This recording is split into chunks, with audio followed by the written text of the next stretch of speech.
भाजपा कार्यालय में आयोजित प्रेस वार्ता को संबोधित करते हुए भाजपा के वरिष्ठ नेताओं ने मीडिया से कहा कि पूरे प्रदेश के गौठानों की स्थिति बद से बदतर हो गई।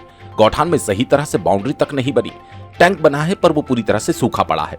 विगत 2 वर्षों में समूह को वर्मी कंपोस्ट का पैसा भी अब तक प्राप्त नहीं हुआ। इसके साथ ही गौठानों में मेहनत करके कार्य कर रहे सदस्यों को राशि ही प्राप्त नहीं हो पा रही। उन्होंने कहा कि कांग्रेस गोबर खरीदे के गुणगान करती है, किंतु न के मात्रा में लोगों के द्वारा गोबर बेचा जाता है। पूरे प्रदेश में गौठान के नाम पर केंद्र की राशि का दुरुपयोग हुआ। भाजपा की कांग्रेस सरकार पर आरोप लगाते हुए कहा कि गौठान के नाम पर करोड़ों का घोटाला कर रही है, जिसकी पोल भाजपा लगातार खोल रही है। मुख्यमंत्री भूपेश बघेल गौठान और गौधन न्याय योजना को लेकर चुनावी राज्यों में ढिंढोरा पीटते हैं, मगर गौठानों की बदहाल स्थिति अब किसी से छुपी नहीं। कांग्रेस ने गौठान के नाम पर जनता के साथ बेजुबानों को भी छलने का काम किया, जिससे जनता कभी माफ नहीं करेगी। इस अवसर पर पूर्व मंत्री अमर अग्रवाल, विधायक कृष्णमूर्ति बांधी, विधायक रजनीश सिंह, प्रदेश उपाध्यक्ष भूपेंद्र सवन्नी, हर्षिता पांडे व रामदेव कुमावत उपस्थित हुए। चारा घोटाले से छत्तीसगढ़ के गौठान का बड़ा घोटाला ये उजागर हुआ है। जिस प्रकार से यहाँ पर 1000 से ऊपर लगभग गौठान बनाई गई है और उस गौठान में सामान्य गौठान में 18 लाख 20 लाख, मॉडल गौठान में 40 लाख 50 लाख ये जो राशि जो खर्च की गई है। और हम लोगों ने जब गौठान में जा कर के देखा तो मुझे लगता है कि लगभग 40% राशि खर्च की गई है, लेकिन 100% का उसमें भुगतान हो गया। तो एक बड़ा घोटाला उजागर हुआ है। किसी भी गौठान में गाय नहीं है,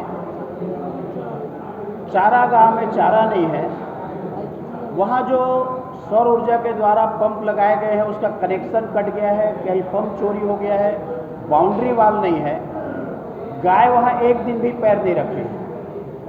वर्मी कंपोस्ट बना रहे हैं तो डेयरी वालों से गोबर खरीद करके समूह के द्वारा ले जाई जा रही है और उसके साथ में उनको जो समूह को भुगतान होना चाहिए, समूह के लोग भारी दुखी हैं, छोड़ने को तैयार है, बोले हम लोग फंस गए हैं इसमें। उनका बयान और मैंने वीडियो आपको जारी किया है, आप उसको जरूर दिखाएंगे कि उन्होंने क्या कहा। और इस प्रकार से पूरे प्रदेश में 3 दिन में हमारे सभी नेता 10-10 गौठान में गए और जा कर के देखने के बाद में अवलोकन हम लोग ने किया है। एक बड़ा भ्रष्टाचार का जो मामला ये आपके गौठान और गोबर घोटाला के माध्यम से उजागर हुआ है। वैसे इस प्रदेश में आप देख रहे हैं कि कोई न कोई रोज यहाँ पर घोटाले उजागर हो रहे हैं और उसी घोटाले के उजागर में एक गौठान घोटाला, गोबर घोटाला भी उजागर हुआ है। इसमें जांच यदि आप करेंगे और आप गौठान में जाएंगे तो आपको तथ्य और गवाह के साक्ष्य की जरूरत नहीं है, अपने आप आपको दिखाई देगा, वो गौठान बोलेगा। तो मुख्यमंत्री जी जो आवरण पूरे देश और विदेश में बनाने का प्रयास किया है, गौ वन से पूरे देश का एक भावनात्मक लगाव आम नागरिक का है। छत्तीसगढ़ में एक मॉडल के रूप में इनने पूरे देश में प्रचार किया है।